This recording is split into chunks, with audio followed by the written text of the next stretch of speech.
오늘 이렇게 2부 예배에 나오신 모든 분들에게 하나님의 은혜와 복이 충만하게 임하시길 주님의 이름으로 간절히 축원드립니다. 감사합니다. 결혼한 지 꽤 오래가 되는 부부가 이제 여행을 하게 되었습니다. 여행을 하는 가운데 동전을 던지고 소원을 비는 우물가에 도착하게 되었습니다. 그래서 부인이, 아내가 먼저 소원을 빕니다. 동전을 던져놓고 고개를 거기에 숙이고 소원을 빌었습니다. 그리고 이어서 남편이 또 동전을 집어넣고 소원을 빌었습니다. 그런데 문제가 생겼습니다. 남편이 너무 열심히 잘하려고 하다 보니까 고개를 많이 숙여가지고 우물에 빠져서 익사해버렸어요. 우물에 빠져서 익사해버렸어요. 남편 죽었는데 좋아하시는 분은 아무도 안 계시네요. 보니까 이 심각한 상황입니다. 그러니까 아내가 순간 당혹스럽고 당황해 하는데 갑자기 입가에 미소가 번져지면서 하는 말이, 야, 진짜 소원 들어주네, 그러더라는 거예요. 사랑하는 여러분, 여러분의 소원은 무엇입니까? 여러분은 어떤 소원을 가지고 살고 계십니까? 사람들은 저마다 나름의 마음에 간절히 바라는 것들을 가지고 있습니다. 목사의 소원은 여러분 무엇이겠습니까? 목사의 소원은 거창하지도 복잡하지도 어렵지도 않습니다. 목사의 소원이 무엇일까요? 사람들이 많이 모이는 큰 교회에서 목회하는 것일까요? 아닙니다. 건물이 크고 화려한 교회, 그런 교회를 지향하고 그런 곳에서 목회하기를 원할까요? 아닙니다. 사람들이 알아줄 만한 스펙을 갖추고 학벌을 갖추고 세상 학문을 자랑하는 그런 목사이고 싶겠습니까? 여러분, 아닙니다. 이런저런 명예, 무슨 장 한 자리 차지하고픈 그런 욕심을 가지고 소원을 가지겠습니까? 여러분 아시겠습니다만은 아닙니다. 사람들로부터 세속적인 추앙을 받으며 세속적인 인정을 받는 것, 그것 또한 더더욱 아닐 것입니다. 잘 먹고 사는 것, 잘 먹고 잘 사는 것도 아닙니다. 인기 있는 사람이 되어 매스컴을 타는 것도 아닙니다. 그렇다면 목사의 소원이 여러분 무엇일까요? 먼저 저는 늘 가슴에 담고 소원하는 바가 있어요. 그것은 바로 목사가 오직 우리 예수님만 바라보는 것입니다. 어떤 상황, 어떤 조건, 어떤 환경 가운데서도 오직 예수님 한 분만 바라보고 한 분으로 만족한 삶을 사는 것. 또 그런가 하면 하나님께서 목양하라고 보내어주신 바로 성도들이, 우리 교회에 속한 성도들이 예수님 잘 믿고 행복과 기쁨이 가득한 삶을 영위하는 것. 우리 교회에 들어오신 모든 분들, 어린아이 한 명에 이르기까지 예수 잘 믿고 예수님 닮아가는 삶이 되어서 변화를 경험하고 행복이 가득한 인생, 기쁨이 가득한 인생, 한마디로 말하면 예수 잘 믿고 잘 되는 인생 되는 것입니다. 여러분의 인생이 잘 되시기를 주님의 이름으로 간절히 축원합니다. 그렇다면 목사의 행복은 어디 있을까요? 목사가 언제 가장 행복할까요? 그것은 성도가 예수님으로 말미암아 행복해하는 모습을 볼 때입니다. 지난 한 주간도 제가 이곳저곳을 다니며 신방하고 또 우리 교회 일정상 여러 가지 소화를 하면서 성도를 만났는데 제 입가에 언제 미소가 막 번져나고 크게 웃었는가 하는 것을 생각해 보았습니다. 설교 준비를 하면서 한 주간을 제가 언제 가장 행복했고 막 박장대소하며 웃으면서 즐거워했는가? 다른 것이 아니라 성도의 행복이었습니다. 성도가 예수 믿고 난 뒤에 기쁨을 나누고 즐거워하고 이런 일들 때문에 목사님 좋습니다, 행복합니다, 이런 얘기를 할 때 너무너무 기뻤고 즐거웠고 행복했습니다. 성도가 육체적으로 병들어 고통을 당하거나 어려운 환경을 만나거나 물질적인 어려움을 만날 때는요, 정말 목사 또한 같이 힘이 들고 안타깝고 한편으로 죄송스럽고 어떻게 도와드릴 수 없을까, 그러면서 잠을 이루지도 못할 때가 있고 기도할 수밖에 없는 그런 환경에 처하게 됩니다. 성도가 어려움을 만나면 목사도 같이 어려워지고요, 반대로 성도가 기뻐하며 즐거워하는 모습을 볼 때는 스트레스가 사라지고 행복과 기쁨이 가득합니다. 왜 그럴까요? 그것은 목사의 숙명이기도 한데요, 목사가 늘 원하고 바라고 소원하는 것이 바로 성도의 행복이기 때문에 그렇습니다. 성도들이 예수 잘 믿고요, 주일 성수도 잘하고 정말로 말씀도 잘 듣고 찬양 열심히 잘 부르고 예수님 제대로 만나고 예수님의 사랑을 깊이 체험해서 거기에서 들어오는 행복과 기쁨이 가득한 삶, 그것이 목사의 소원이요 또한 목사의 행복입니다. 목사의 행복은 성도에게 달려 있습니다.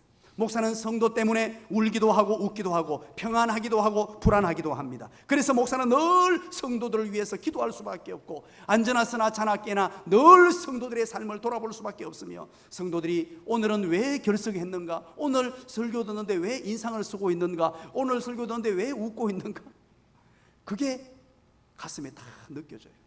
여러분 앞에 서면요, 여러분들은 많은 분들 중에 나를 못 보게 지십시오.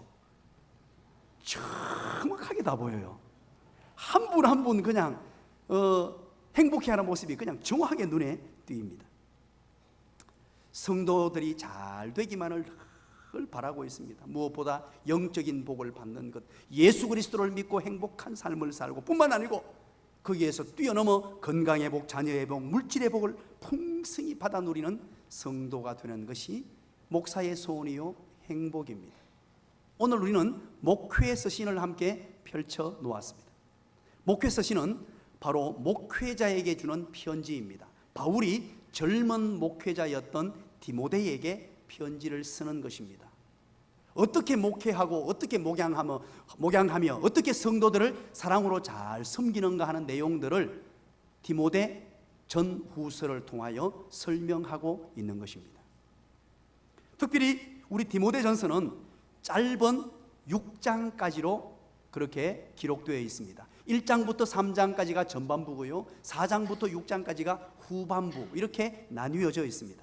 전반부는 목회의 직무의 본질과 내용에 관한 것들이 기록됩니다.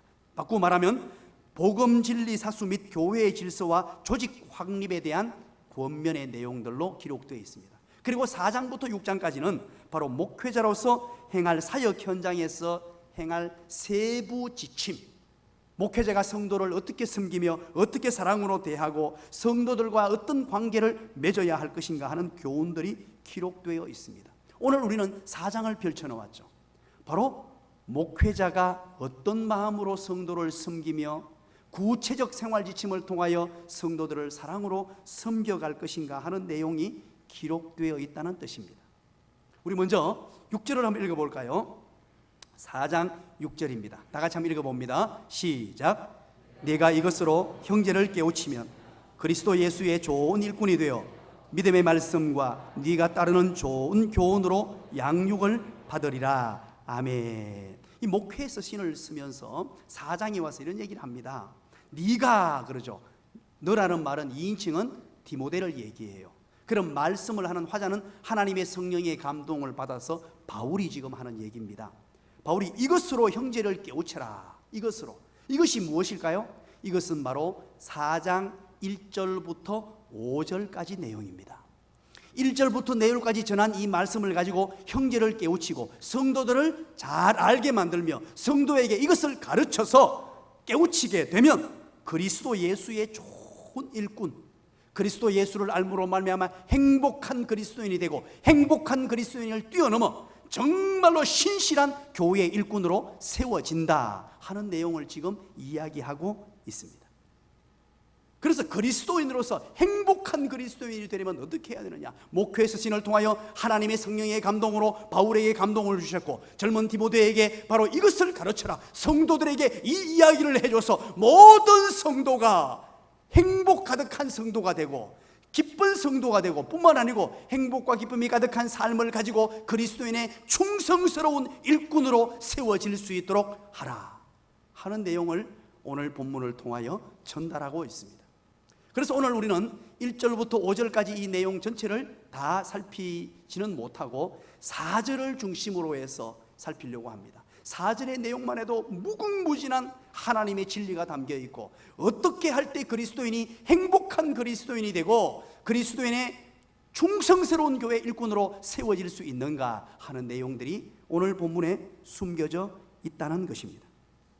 그렇다면 이런 생각을 가지고 4장 4절을 한번 읽어보겠습니다. 행복한 그리스도인이 되어 그리스도의 충성스러운 일꾼이 되려면 4장 4절입니다. 하나님 말씀입니다. 다 같이 읽습니다. 시작.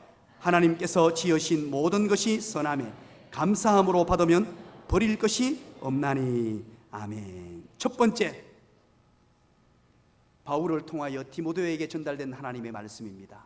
목회자들이 교인들에게 가르쳐야 될 내용, 정말로 중요한 내용. 이것을 알면 행복한 그리스도인이 되고 행복한 그리스도인이 되어 충성스러운 일꾼으로 사역할 수 있는데, 그게 뭐냐? 첫 번째입니다. 오늘 4절의 상반절 내용인데요, 뭐라고 되어 있습니까? 하나님께서 지으신 모든 것이 라고 되어 있죠. 이것을 원어로 제가 직역을 한번 해볼게요.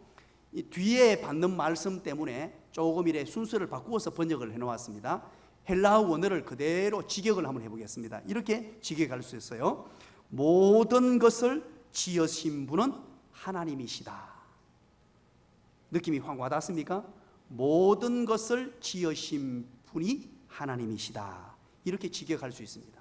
첫 번째, 우리는 행복한 그리스도인이 되기 위해서 반드시 기억해야 될 게, 모든 것을 지으신 분이 하나님이라는 사실을 믿어야 합니다. 자, 이 말의 의미를 여러분 아시겠습니까? 여기서 지으신, 짓다라는 단어가 바로 크티스만이라는 헬라어를 사용하고 있어요. 짓다.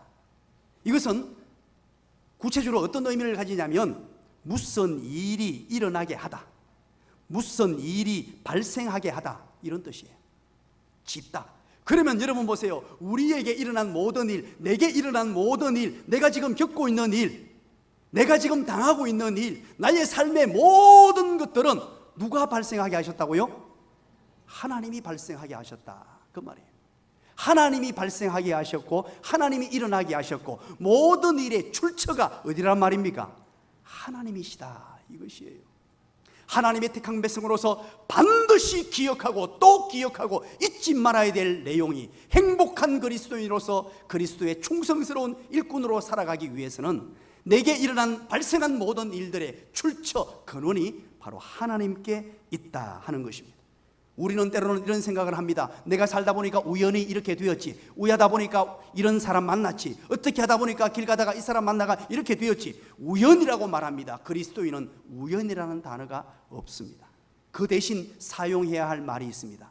하나님의 뜻, 하나님의 계획, 하나님의 섭리입니다. 이 세상에 우리에게 주어진 모든 일들, 내게 일어난 일들, 내 주변에 발생한 일들, 내 가정의 일들, 이 모든 일들은 우연히 일어난 일이 없습니다. 모든 것은 다 하나님의 계획이 있고 하나님의 뜻이 있으며 하나님의 섭리가 있다는 것이에요. 그것이 바로 짓다라는 뜻입니다. 그래서 모든 일은 어디에서부터 나왔다고요? 모든 것을 지으신 분이 누구시라고요? 하나님이시다, 이렇게 선언합니다. 이것을 기억하는 자가 진정한 행복한 그리스도인이 되고, 모든 일의 발생의 근원을 아는 사람이라야 어떤 역경과 어떤 고난도 쉽게 이것을 해결할 수 있고, 보는 눈과 사상, 철학, 생각을 바꿀 수 있다는 말입니다. 여러분들은 여기 결혼하신 분도 있고 아직 결혼하지 않으신 분도 있습니다. 결혼을 했습니다. 김대희 집사님, 아내를 만났습니다. 아내를 만난 일이 어디서 발생했다고요? 훌륭하시네. 자, 하나님으로부터 발생했다, 하나님의 뜻이다라고 믿는 순간에 아내가 어떻게 보여야 됩니까? 천사로 보여야 돼요. 만약에 그게 아니면 하나님을 믿지 못하는 거예요. 모든 일을 지으신 분이 하나님이라는 것을 인정하지 않는 거예요. 내가 웃자다가 이런 거 만나가지고, 집사님 말고 다른 사람 따라서 웃자다가 이런 것 만나가지고 이리 고생하노, 그건 하나님을 불신하는 거예요. 내게 남편을 만나게 하셨습니다. 아내를 만나게 하셨어요. 권금혜 집사님, 남편을 만나게 했어요. 누가 만나게 하셨다고요? 어휴, 남편이 아멘 했습니다. 여러분, 아주 간단한 진리입니다만 오늘날 왜 가정에 문제가 생기느냐, 이 발생시키신 분, 출처를 우리가 알지 못하기 때문에 겉에 있는 환경만 보고, 어떤 여건만 보고, 드러난 모습만 보고 불평하고 원망하기 시작합니다. 비비원불하기 시작한다는 거예요. 사랑하는 여러분, 자녀, 어떻게 여러분에게 왔습니까? 여러분에게 웃자다 보니까 우리 집에 태어났습니까? 그게 아니에요. 하나님께서 정확하신 분인데 어쩌면 아빠하고 똑같은 아들을 보내주시고 딸하고 똑같은 엄마하고 똑같은 딸을 보내주시고, 여러분들이 혹시 아들내미가 조금 힘들게 합니까? 그러면 누구를 보면 됩니까?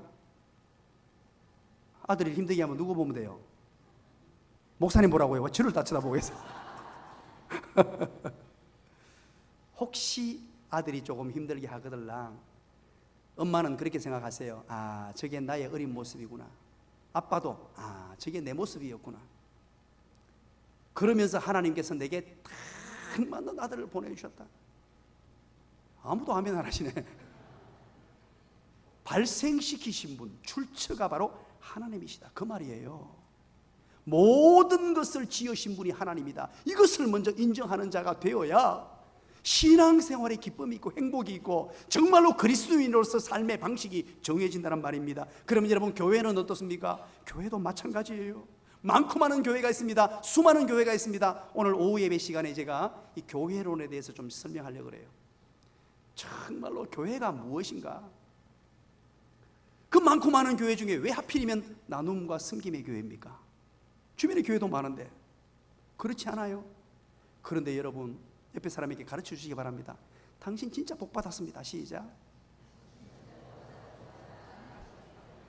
그 이유는요? 이유는 좋은 교회 만났기 때문이에요. 이거 여러분 알는지 모르겠네, 제가. 진짜예요. 하나님 말씀대로 바르고 정확하게 하려고 애쓰는 교회. 그런데 여러분, 이 많고 많은 중에 나를 이곳에 보내신 것 우연히 일어난 것 아닙니다. 어떤 분들은 그렇게 생각합니다. 내가 목사님 설교도 한번 재보고 교회도 한번 보고 분위기도 보고 장로님 어떠신지 보고 다 보고 내가 선택했다. 여러분, 아니에요. 그거 여러분이 선택한 것 같지만 그 배후에 역사하셨던 하나님. 이상하게요, 목사가 좋게 보입니다. 내 교회에 들려면 이상하게 목사가 잘생겨 보이고요, 마음이 희한해집니다. 이 객관성이 떨어져요, 그때는. 그래서 하나님께서 우리 교회로 보내주시고 하나님이 그 일을 발생하게 하시고 일어나게 하신 거예요. 그걸 믿는 자는 그때 믿음의 기제가 발동하기 시작합니다. 감사함으로 받죠. 좋은 일이든 좋지 않은 일이든 생사화복을 주관하시고 절대 주권을 가지고 계신 하나님의 허락하에 모든 일이 일어났다는 것을 여러분 기억하셔야 됩니다. 이 사실을 알지 못하면 어떤 일이 잘못되었을 때 어떻게 합니까? 책임 소지를 져기 위하여 누구 때문이라고 자꾸 얘기합니다. 저 사람 때문에 문제가 생겼고, 또는 어떻게 얘기합니까? 이 조직 때문에 문제가 생겼고, 때로는 이 사회 시스템 때문에 문제가 생겼다. 계속해서 다른 사람을 비방하고 원망하고 불평하고 나 자신에게서 원인 찾지 않고 계속해서 다른 사람을 원망하며 사는 진짜 불쌍한 인생, 안타까운 인생으로 전락하게 됩니다. 우리는 이 세상에 일어난 일들, 우연히 일어난 일 하나도 없습니다. 모든 것이 하나님의 뜻이고 하나님의 계획이며 섭리인데, 그래서 우리는 무슨 일을 만나든지 남을 탓하지 마십시오. 흔히들 남편들은 아내 탓하기를 잘합니다. 자식 조금만 잘못되면 집에서 뭐 했노? 똑바로 좀 교육해라. 그 아내 잘못입니까? 누구 잘못이에요? 맞는 모양에 가만히 계시네, 남편들. 여러분, 그런 얘기는 여러분의 머릿속에 지우개로 지워버리십시오. 그것 아닙니다. 남편의 문제 그거 아니에요. 그 환경 속에는 분명히 문제같이 보이지만 겸손하게 하나님의 선한 뜻을 기다리는 거예요. 하나님께서 모든 것을 지으셨더라고. 그래서 우리는 탓합니다. 환경을 탓하고 부모를 탓하고 자식을 탓하고 나는 왜 이런 가정에 태어났느냐, 내 자식은 왜 저런 인간이 태어났느냐, 그러면서 탓하다가 도저히 안 되니까 누구 탓합니까? 조상 탓을 하잖아요. 얼마나 탓하기를 좋아하는지. 그게 무엇 때문이냐? 모든 일의 출처를 알지 못하기 때문에 그래요. 이 일을 발생시키셔서 나에게 어떤 유익을 주시기 위하여 하나님께서 하신 일이라는 걸 믿지 못하고 알지 못하기 때문에 그런 삶을 사는 것입니다. 두 번째입니다. 4절 중반절입니다. 두 번째, 하나님께서 지으신 모든 것이 어떻다고요? 선하매라고 말합니다. 두 번째, 그래서 하나님께서 지으신 모든 것이 선함을 믿어야 합니다. 하나님께서 지으신 모든 것, 하나님이 모든 것을 지으셨는데 이것이 선하다는 것을 믿어야 합니다. 여기서 선하매라는 단어는 헬라어로 칼론이라는 단어를 사용합니다. 이 칼론이라는 단어는 선하다라는 말로 번역이 되어 있습니다만 이 말의 뜻은 여러 가지 번역이 가능해요. 좋다, 아름답다, 유익하다 이런 뜻이에요. 좋다, 아름답다, 유익하다, 잘 될 것이다. 하나님이 지으신 모든 것, 모든 것이 하나님이 지으셨는데 궁극적으로 그것이 선하다는 거예요. 우리 눈에는 악하게 보이고 우리 눈에는 문제 있는 것 같이 보이고 우리 눈에는 힘든 상황이고 어려움인데 그러나 궁극적으로 하나님께서는 선하다, 좋다, 유익이 된다. 왜 그럴까요? 창세기 45장을 여러분 기억하십니까? 창세기 45장에 누가 등장하죠? 요로 시작해서 세보로 끝납니다. 시작. 요셉의 이야기가 등장합니다. 여러분 요셉의 파란만장한 인생을 여러분 기억하십니까? 그는 어린 나이에 10대에 벌써 형들에게 팔려가지고 종살이로 끌려갑니다. 이집트 애굽의 종살이를 하는데요 엄청난 고난을 당합니다. 어마어마한 어려움을 당합니다. 여러분 어려움 당할 때 어떤 마음이 들었습니까? 아니 나는 왜 이런 어려움을 고초를 힘듦을 당해야 되느냐, 내 상황 내 인생의 이 문제는 왜 문제가 내게 다가왔느냐, 그럴 수 있단 말이에요. 그런데 이 요셉은 그렇게 부정적인 말 입 밖에도 내지 않았습니다. 묵묵히 그것을 수용합니다. 45장 5절부터 8절까지 여러분 오늘 집에 가셔서 한번 읽어보십시오. 이 요셉이 어떤 말을 하는 줄 압니까? 드디어 이제 형들이 왔어요. 형들이 이제 기근을 당해가지고 음식을 얻고자 왔는데 애굽의 총리가 요셉이 되어 있단 말이에요. 이집트의 총리가 되어 있고 그 당대의 최고의 나라의 총리로 올라가 있습니다. 그때 형들에게 하는 말이 뭐라고 하는 줄 아십니까? 거기에 하나님이 나를 당신 형들보다 먼저 보내가지고 나를 이곳에서 여러분들을 살려내기 위해서 만들었다. 하나님이 나를 하면서 하나님의 선하심을 얘기합니다. 그러면서 50장에 뭐라 그런 줄 아십니까? 50장 20절입니다. 당신들은, 이 당신들이란 말은 형들을 말하는 거예요. 당신들은 나를 해하려 하였으나 하나님은 그것을 선으로 바꾸사 오늘과 같이 많은 백성의 생명을 구원하게 하시려 하셨나이다. 기가 막히지 않습니까? 요셉은 어려운 역경 힘든 상황까지도 모든 일을 발생시키신 분이 하나님이라는 것을 믿었습니다. 이 모든 일이 일어난 원인도 하나님에게 있고 하나님의 선한 뜻이 있다는 걸 알았습니다. 궁극적으로 하나님이 선하게 하신다는 것 믿었습니다. 궁극적으로 나를 좋게 만들 것이고 궁극적으로 나에게 유익하게 만들 것이고 내 가정에 내 자녀에게 유익하게 만들 것이라는 사실을 믿었습니다. 그래서 13년 동안이나 그 고통 속에서도 묵묵히 비비온불하지 않고 버티고 견딜 수 있었던 것입니다. 로마서 8장 28절을 여러분 기억하십니까? 우리가 알거니와 하나님을 사랑하는 자 곧 그의 뜻대로 부르심을 입은 자들에게는 모든 것이 합력하여 선을 이루느니라. 모든 것이 합력하여 무엇을 이룬다고요? 선, 좋은 것, 유익한 것, 내 인생의 가장 멋진 것으로 하나님이 만들어 주신다는 거예요. 우리는 그래서 모든 발생하는 일들을, 우리에게 일어난 모든 여건들, 내게, 내 가정에, 내 주변에, 교회에 일어난 모든 일들은 하나님이 발생시키셨음을 알고 선하게 이루어 주시는 줄 믿으시기를 간절히 축원합니다. 이것이 바로 그리스도인의 살아가야 될 삶의 모습이고 이렇게 살면요 행복이 찾아와요. 궁극적으로 나를 선하게 인도하실 것이다. 언젠가 제가 여러분 이런 말씀을 드렸는데 기억하십니까? 플러스, 마이너스, 곱셈, 나눗셈 혹시 기억하십니까? 모든 성도의 삶 가운데 마이너스가 크면 클수록, 문제가 크면 클수록 그 다음에 곱하기가 커졌다 그랬죠. 여러분 한번 볼까요? 아브라함을 한번 봅시다. 아브라함은 처음에는 플러스 인생으로 출발했습니다. 어떻게 해요? 갈대아 우르에서 하나님의 복으로 건진받고 하나님의 자녀로 부름받았어요. 축복이 주어졌습니다. 플러스 인생이었습니다. 그런데 갑자기 그의 삶에 고난이 닥쳐옵니다. 마이너스가 닥쳐와요. 그게 무엇입니까? 아들 독자 이삭을 바치라는 거예요. 이건요, 하나밖에 없는 아들, 100세에 낳은 아들, 그토록 간구하고 기도해서 하나님이 주신 선물, 내 생명보다 더 아까운 아들, 이 자식을 바치라는 마이너스를 경험해요. 그럴 때 이 마이너스를 잘 받아들입니다. 불평하지 않습니다. 원망하지 않습니다. 수용하고 받아들이면서 기꺼이 하나님께 드리겠다라고 바로 모리아 산으로 올라가죠. 그 모습을 보시고 하나님께서는 곱셈 인생이 되게 해주세요. 아브라함에게 곱셈 인생. 이 창세기 22장 23장 이삭을 바치는 장면이고요, 24장 1절에 뭐라 그러는 줄 아십니까? 24장 1절, 여호와께서 범사에 그에게 복을 주시는데 하고 시작합니다. 범사에 그에게 복을 주셨더라.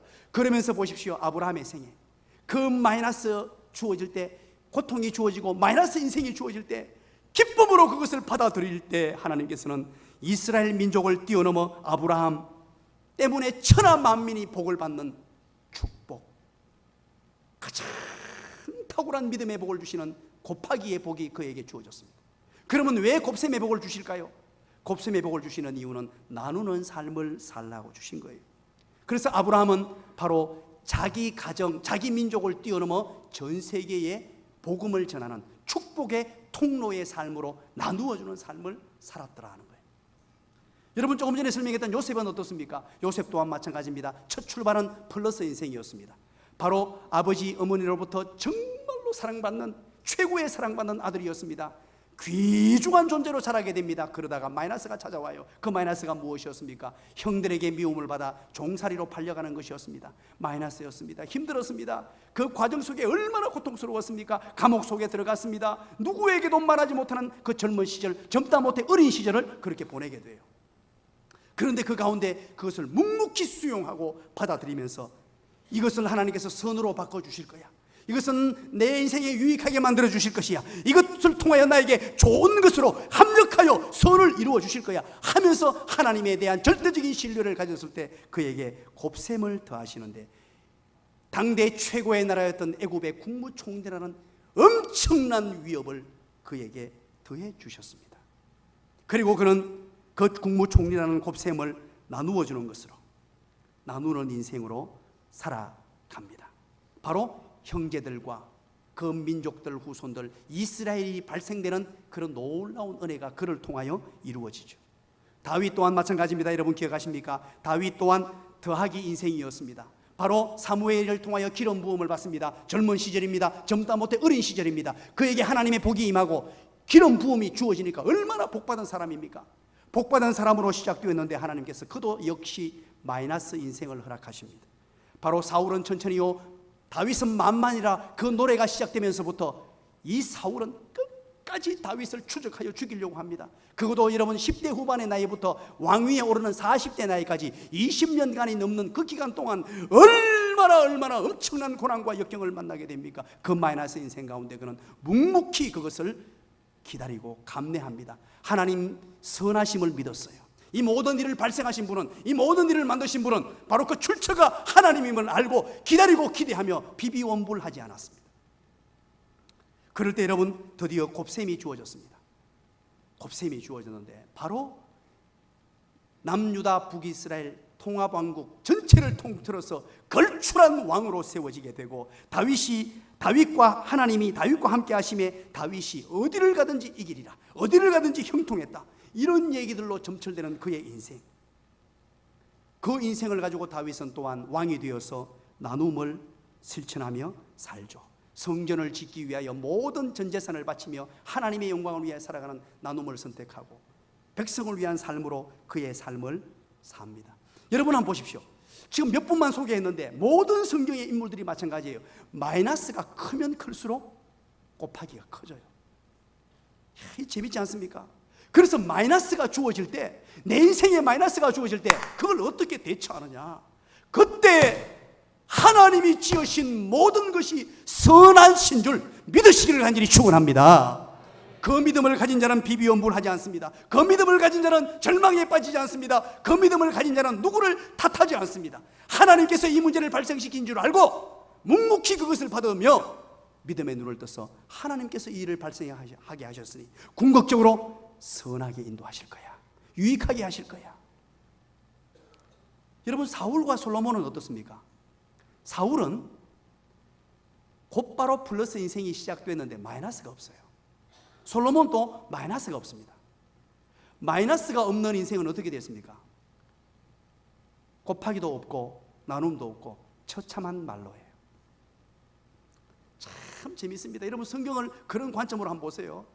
플러스, 마이너스, 곱하기, 나누기.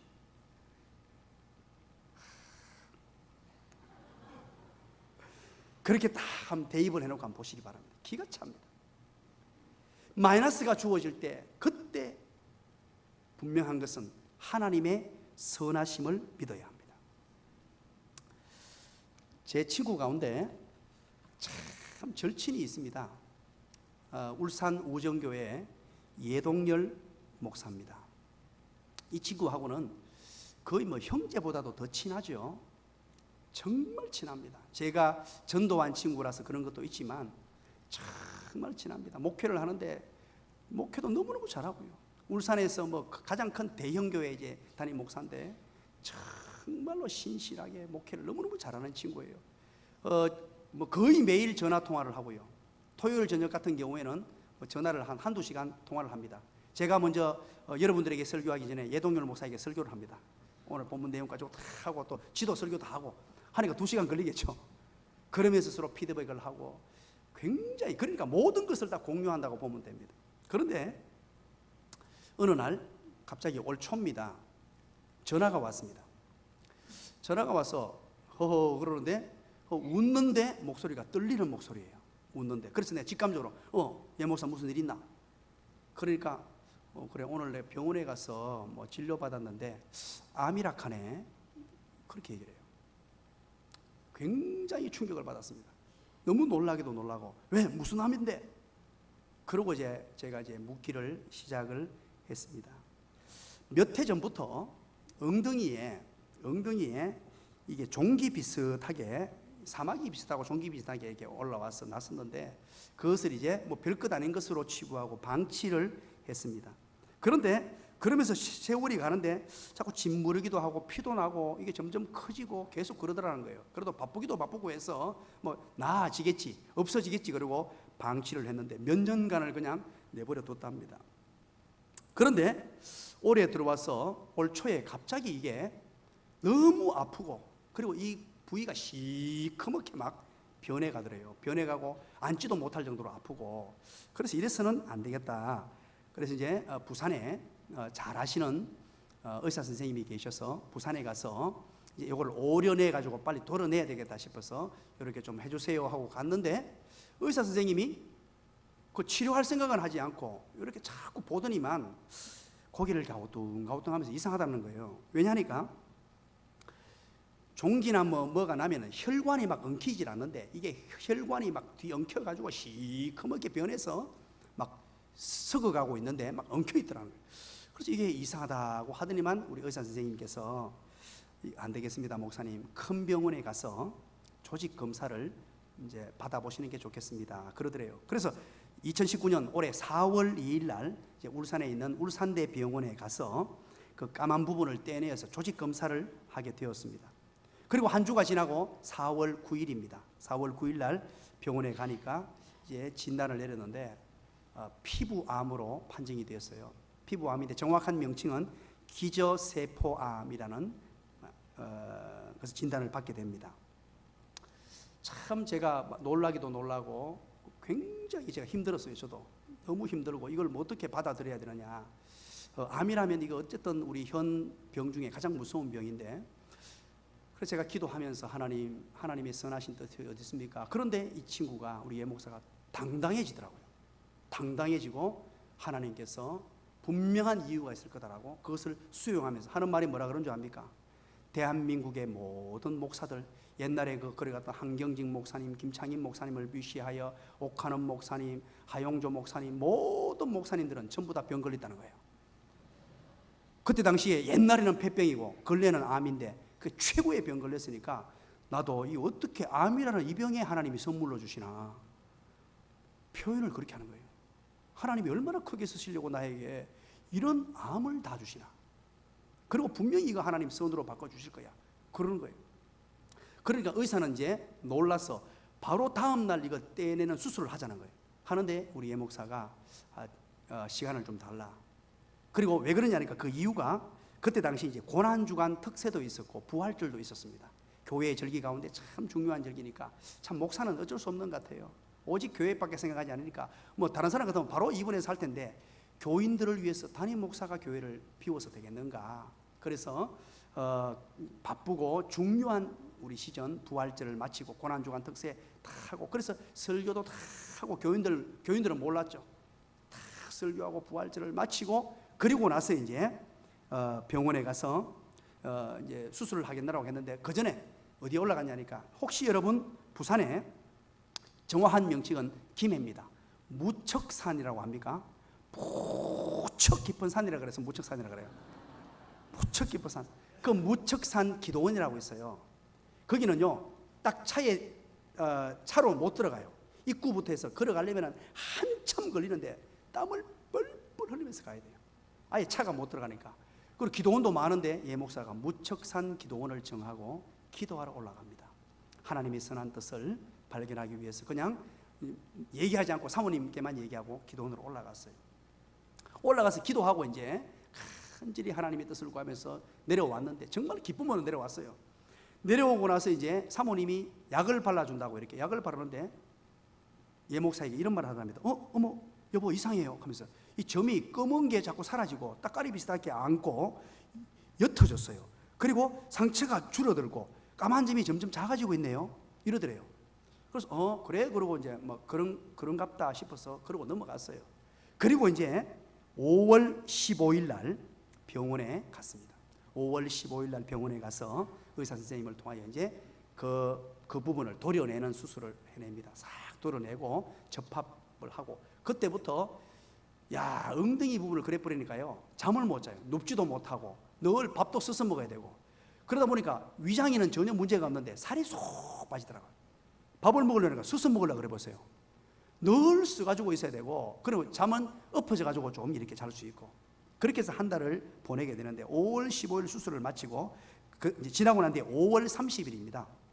지난 5월 30일 날 이제 그분들이 이걸 수술하기 전에 그 상황을 딱 가지고 수술 이후에 또다시 절제된 부분을 가지고 검사를 했답니다. 도대체 이제 전이가 되었느냐 또 어떤 종류의 암이냐 그 정확하게 진단을 해야 치료 과정을 또 이렇게 정하게 되니까 가져와서 검사를 해서 5월 30일 날 이제 실밥을 풀러 갔는데 의사 선생님이 그분이 장로님 아들이랍니다. 그 목사님 뭐 다른 분 같으면 제가 그냥 그러고 넘어가 버리는데 목사님 제가 이거 뭐 말씀을 드려야 되겠습니다. 그러면서 얘기를 끄집어내더래요. 그럼 뭐냐 그러니까 하니까 이게 분명히 보십시오. 요 전에 들어갔을 때 요 검사 자료와 요겁니다. 딱 봤을 때 분명히 기저세포 암이었습니다. 그런데 무슨 이유인지 모르겠습니다. 저도 이런 거 처음입니다. 하고는 수술회가 잡아 떼가지고 검사내가 그대로 가져왔는 거 딱 두 개 비교를 해보더니만 이거 지금 암이 아닌 걸로 판명났습니다. 그리고 정확하게 뭐냐니까 흑종류 종기 같은 항공종이라고 발표합니다. 항공종. 기가 막히지 않습니까? 그래서 이제 이 얘기를 우리 그 예목사님 누나가 또 의사예요. 의사니까 그 의사 중에 이 전문가들이 있을 거 아닙니까? 혹시나 싶어서 그걸 자료를 다 받았답니다. 받아가가지고 이제 대한민국의 최고 전문의한테 모든 검사 자료를 보여주니까 그분의 소견도 동일했다고 합니다. 분명히 들어갈 때는 암이었는데 암으로 해서 판명나가 암이 정확하다 이거. 그리고 나서 수술회가 떼낸 거를 보니까 항공종이다. 사랑하는 여러분, 암덩어리가 떨어져 나가고 암을 흙으로 바꾸시는, 선으로 바꾸시는 하나님. 그러니까요, 교인들이요 울고 불고 난리가 나버렸어요. 우리 목사님 위해서 기도한다고 온 교회가 막 울며 불며 정말 우리 목사님 어떡하나 그러고 두려워 떨고 울산 시내 소문이 다 났어요. 울산 시내 예동열 목사님 암 걸렸다 소문 다 났다가요 이거 어떻게 하면 좋으나. 그런데 한 방에 정리가 되고 나니까요 교인들이 축제 속에서 온 교회가 하나가 돼가지고요 목사를 중심으로 온 교회가 하나가 되고 하나님의 선한 뜻을 발견하고 하나님의 일하심을 경험하고 얼마나 하나님이 선하시게 인도하셨는지. 그래서 우리 10월 달에 예목사모 와서 간증 한번 하락했습니다. 있는 사실을 저는 전달했고 그대로 한번 하라고 제가 얘기했어요. 최대한 빨리 오라고 했더니만 바빠서 못 온대요. 너무 바빠가지고 10월 달 시간 난다 그래서 10월 달에 한번 오기로 약속이 되어 있는데, 사랑하는 여러분, 하나님은 선하신 줄 믿으시기 바랍니다.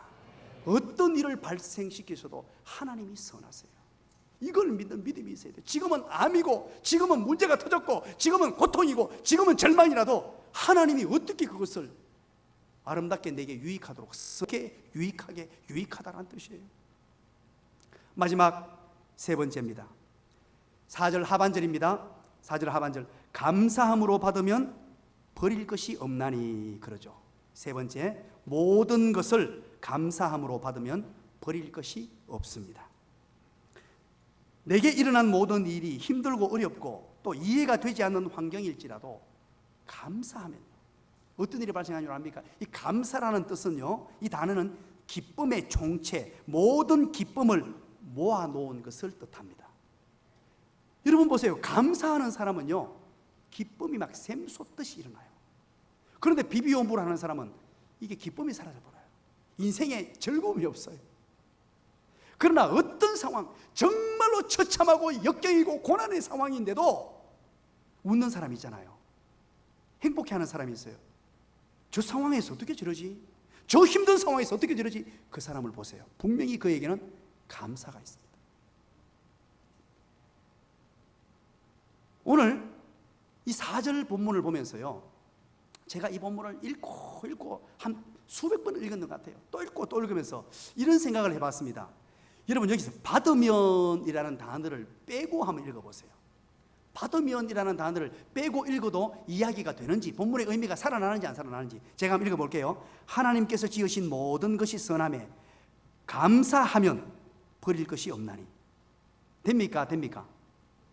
정확하게 돼요. 받음이라는 단어를 빼도요, 감사하면 뭐 버릴 것 없다. 감사하면 하나님께서 좋은 걸로 인도해 주신다. 그렇게 봐도 문제가 없어요. 그런데 감사함으로 받으면이라는 단어를 여기서 매우 중요하게 사용하고 있어요. 이 단어가 헬라어로 람바노라는 단어입니다. 람바노. 이 단어의 뜻은 뭔가를 선택하다, 선택한 것을 꽉 붙잡다, 이런 뜻이에요. 자, 무슨 뜻입니까? 감사할 수 없는 환경 속에서라도 받으라는 거예요. 선택하라는 의미예요. 감사를 선택하라. 절망의 상황 가운데, 어려움의 상황 가운데 역경이 찾아오고 도무지 환경적으로는 이것 아니에요, 내가 견딜 수 없는 환경입니다, 왜 나에게 이런 일이, 왜 나에게 이런 문제가 발생되었느냐, 이런 마음이 들 수 있어요. 그래서 감사가 사라져버리고 눈물이 나는 경우, 안타까운 마음이 가득 찬 경우에라도 감사를 선택하라. 이것이 바로 받으면입니다. 그리고 선택했다가 또 놓칠 수 있으니까 선택하고 어떻게 하라고요? 꽉 붙들어라. 정말로 하나님의 백성으로서 살아가는 삶의 비결이에요. 행복을 놓치지 않고 하나님의 능력을 경험하고 하나님의 살아계심을 경험하고 살아갈 수 있는 삶의 비결, 기쁨을 놓치지 않는 비결, 감사를 선택하고 그 감사를 힘껏 꽉 잡. 그렇게 살아가면 하나님이 은혜를 주시고 가장 좋은 것들로, 정말로 하나님의 택한 백성에게 주시고자 준비해 놓으신 모든 것들, 우리는 환경 때문에 날마다 비비원부를 합니다. 조금만 어려워져도 비비원부라고 원망하고 누구 탓을 잘하는 사람들이에요.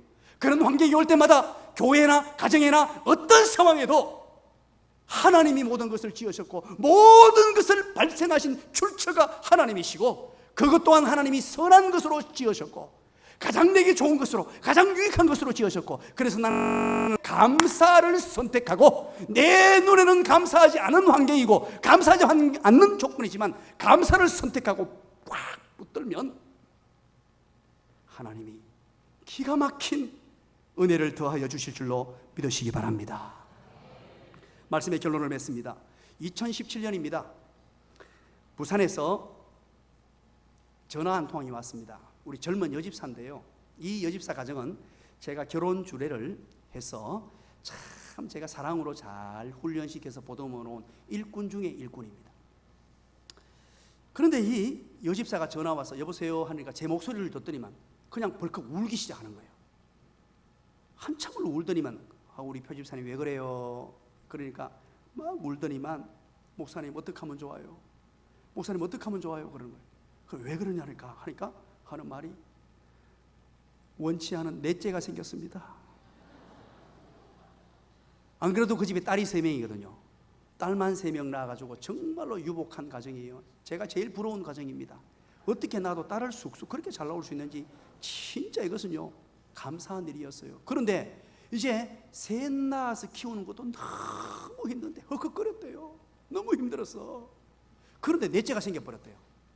전혀 예상하지도 못했고 상상하지도 못했는데, 그래서 저에게 전화한 이유는 저한테 면죄부를 얻어서 3명이나 낳았으니까 넷째는 좀 이렇게 좀 해도 안 되겠나, 목사님이 허락을 받으려고 전화한 것 같아요. 그래서 제가 그 얘기를 들으면서 하나님께 전화 중에 기도를 했어요. 하나님께서 은혜를 주시고 무난 은혜의 바람이 시간 불어 닥칠 수 있도록 해주세요 하면서 하나님께 간절히 기도했어요. 하나님께서 운행해 주시고 하나님께서 말할 바를 가르쳐 주시고 하나님께서 인도해 주세요. 그렇게 기도하면서 이제 막 한참을 얘기하더니만 목사님 하면서 이제 본의 얘기를 끄집어내는 거예요. 어떻게 이렇게 하면 안 되겠느냐, 지우면 안 되겠느냐. 그래서 제가 아무리 목사가 지혜롭고 똑똑한들 말로, 내 말로 한들 그 설득이 되겠어요. 그래서 제가 말씀을 주었습니다. 그게 디모데전서 4장 4절 말씀이에요. 오늘 이 말씀을 제가 딱 말씀해 줬어요. 하나님께서 지으신 모든 것이 선하시며 감사함으로 받으면 버릴 것이 없느니라. 그 말씀으로 대답을 제시했습니다. 그리고 나서 이 집에서 이제 넷째를 낳았을까요? 넷째를 낳았어요.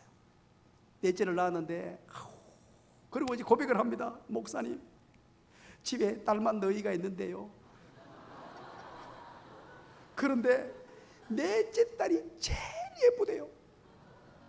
를 안 낳았으면 어떻게 할 뻔했느냐. 위에 셋째하고는 차원이 다르대요. 여러분 넷째 한번 낳아보세요. 알 거예요. 이거는요 안 낳아본 사람 모른대요. 넷째 딸이 하는 집마다 예쁘고 얼마나 사랑스럽고, 넷째가 없으면 내가 어떻게 살았을까, 넷째가 없었으면 어떻게 했을까, 이 고백을 저한테 하는 거예요. 잘 들으세요. 뒤에 미나람 씨. 사랑하는 여러분, 무엇이든지 감사함으로 이 모든 출처가 만드신 분, 그분이 하나님이신 줄 믿고 또 하나님의 선하심, 내게 유익됨을 믿고 감사함을 선택하고 꽉 붙드는 사람이 되면 나를 나보다도 더 잘 아시는 주님, 내 인생을 가장 잘 아시는 주님, 나를 나보다 더 사랑하시는 주님께서 가장 좋은 것으로, 멋진 것으로 우리 2019년 맥주감사주일날 우리가 결단하십시다. 어떤 상황에도 감사를 선택하고 감사를 붙들겠습니다. 눈에 보이는 것 보이는 대로 판단하지 않고, 환경 판단하지 않고 믿음으로 감사를 선택하고 붙들겠습니다. 기도하겠습니다.